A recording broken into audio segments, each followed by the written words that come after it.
Any attempt to arrest Vladimir Putin when he visits South Africa would be a declaration of war against Russia, the country's president says.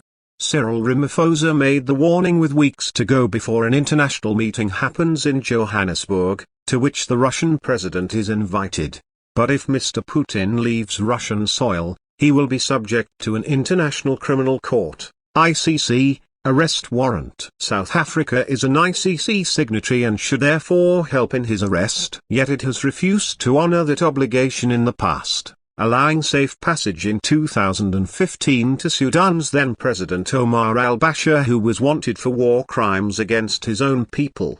Mr Putin has been invited to South Africa in August, when the country hosts a summit for members of the Brics countries, an acronym for Brazil, Russia, India, China and South Africa. This bloc of fast-growing economies is seen by some as an alternative to the G7 group of advanced economies. South Africa's biggest opposition party, Democratic Alliance, has gone to court to try to force the authorities to carry out an arrest on Mr Putin should he set foot in the country.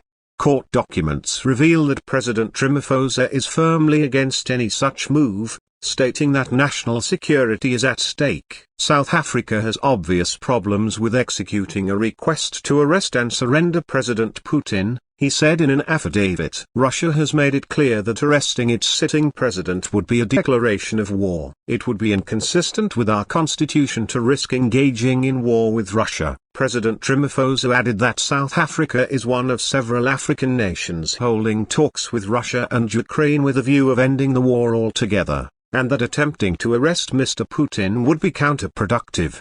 Last month saw a peace mission to the European nations, where African presidents hoped they could bring Ukraine and Russia to the table together but ultimately failed.